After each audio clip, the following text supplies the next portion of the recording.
നടൻ ശരത് കുമാറിന്റെ പാർട്ടിയായ അഖില ഇന്ത്യ സമത്വ മക്കൾ കക്ഷി ബിജെപിയിൽ ലയിച്ചു. ഏറെ നാളായി ബിജെപിയോട് ചാഞ്ഞു നിൽക്കുകയായിരുന്നു ശരത് കുമാർ.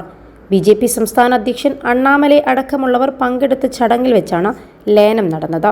കഴിഞ്ഞ ദിവസം രാത്രി 2 മണിക്ക് അണ്ണാമലൈ തന്നെ വിളിച്ചെന്നും ആ സംഭാഷണത്തിനൊടുവിൽ ബിജെപിയിൽ ചേരാൻ താൻ സമ്മതിച്ചെന്നും ശരത് കുമാർ പറഞ്ഞു. എക്സിൽ തന്റെ പേരിൽ ശരത് കുമാർ ഒരു മാറ്റം വരുത്തിയിട്ടുണ്ട്. പേരിനൊപ്പം മോദിയുടെ കുടുംബം എന്ന് ചേർത്തു. ശരത് കുമാർ സംസ്ഥാന രാഷ്ട്രീയത്തിൽ നിൽക്കേണ്ടയാളല്ലെന്നും അദ്ദേഹം ദേശീയ രാഷ്ട്രീയത്തിലേക്ക് പോകണമെന്നും അണ്ണാമലൈ ശരത് കുമാറിന് നൽകിയ സ്വീകരണ ചടങ്ങിൽ പറഞ്ഞു. വരുന്ന ലോക്സഭാ തെരഞ്ഞെടുപ്പിൽ ശരത് കുമാർ മത്സരിക്കുമെന്നതിന്റെ സൂചനയായി ചിലരിതിനെ കാണുന്നുണ്ട്. 1994 ജയലളിതയുമായുണ്ടായ ഒരു തർക്കത്തിന് പിന്നാലെയാണ് ശരത് കുമാർ ആദ്യമായി രാഷ്ട്രീയ പ്രവേശന പരിപാടിയിലേക്ക് നീങ്ങിയത്. 1996 DMKയിൽ അംഗമായി. 1998 തിരുനെൽവേലി ലോക്സഭാ മണ്ഡലത്തിൽ നിന്ന് മത്സരിക്കുകയും ചെയ്തു. ഈ തെരഞ്ഞെടുപ്പിൽ DMK തകർന്നടിഞ്ഞു. ശരത് കുമാർ തോറ്റു. പിന്നീട് 2007 ശരത് സ്വന്തമായി രാഷ്ട്രീയ പാർട്ടി തുടങ്ങുന്നത്. അഖില ഇന്ത്യ സമത്വ മക്കൾ കക്ഷി. ദ്രാവിഡ രാഷ്ട്രീയം മടുത്തെന്ന് പ്രഖ്യാപിച്ചായിരുന്നു രാഷ്ട്രീയ പാർട്ടിയുടെ രംഗപ്രവേശം.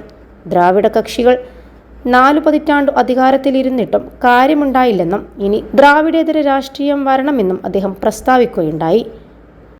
+2 ഡിഗ്രി കഴിഞ്ഞവർക്ക് വേൾഡ്സ് ഫസ്റ്റ് AR/VR ക്ലാസ് റൂമിലൂടെ സ്മാർട്ട് ഫോൺ എഞ്ചിനീയർ ആവാം. കൂടുതൽ അറിയാൻ വിളിക്കൂ ബ്രിഡ്കോ ആൻഡ് ബ്രിഡ്കോ. AIADMKയുമായി സഖ്യത്തിലേർപ്പെടുകയും 2 അസംബ്ലി സീറ്റുകളിൽ ജയിക്കുകയും ചെയ്തു ശരത് കുമാർ. തെങ്കാശിയിൽ മത്സരിച്ച ശരത് കുമാർ ജയിച്ച് നിയമസഭയിലെത്തി. സംസ്ഥാനത്തെ മുഖ്യമന്ത്രിയാകാൻ സാധ്യതയുള്ള ഒരാളായി തീരണം രാഷ്ട്രീയത്തിൽ എന്നതാണ് തന്റെ ലക്ഷ്യമെന്ന് 2017 ശരത് കുമാർ ഒരു അഭിമുഖത്തിൽ പറയുകയുണ്ടായി. എന്നാണ് താൻ മുഖ്യമന്ത്രി ആകുന്നതെന്ന് അമ്മായിയമ്മ ചോദിക്കുന്നുവെന്ന് ഈയിടെ അദ്ദേഹം പ്രസ്താവിച്ചിരുന്നു. പ്രധാനമന്ത്രി നരേന്ദ്രമോദി 3ാം വട്ടവും അധികാരത്തിൽ വരുമെന്ന് ഉറപ്പാക്കുകയാണ് ലക്ഷ്യമെന്ന തീരുമാനം അറിയിച്ചുകൊണ്ട് ശരത് കുമാർ പറഞ്ഞു.